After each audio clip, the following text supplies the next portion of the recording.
Transitioning from smaller movies into this scale of movie obviously is challenging in a number of ways.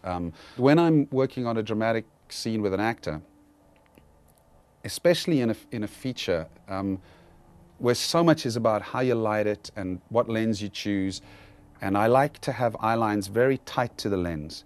So to get inside that actor's head, I often like the other actor, if it's your close-up and just a single on you, I will put the other actor's head right up against the lens and almost have that actor who's on screen play to the eye that's closest to the lens, because it's only a flick away from looking into the lens, which would be looking directly at the audience. We all got a choice, son. Now mine got taken. That won't ever happen again.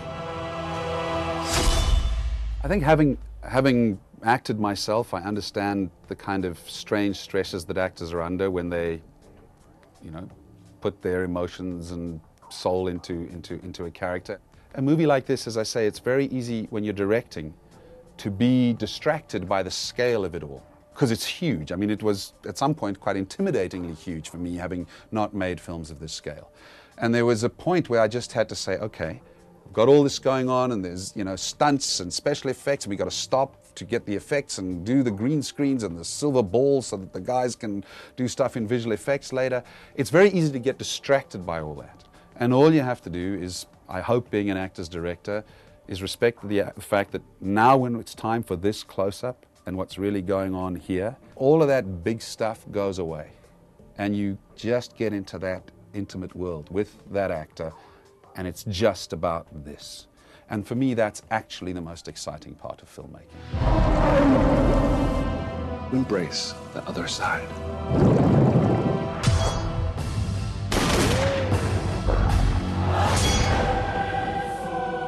Given that we were a prequel, we had certain challenges in terms of the character of William Stryker, for example, played brilliantly by Brian Cox in the other movies. So we quickly decided that we should, cast the net wide and look for somebody who would bring something unique and interesting to this role, much as you would do if you were doing a play, but recasting a play. What can somebody bring to this role that would be true to the role, but also give it a new spin? And we were very excited to cast Danny Huston.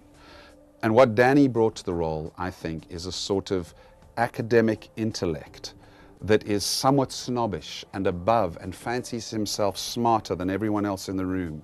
And with his intellect, he manages to manipulate them and control them for his own ends until, of course, somebody becomes wise to the game. So we'll leave that for the movie.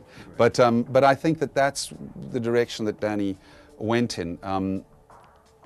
It's something that Danny can play really well.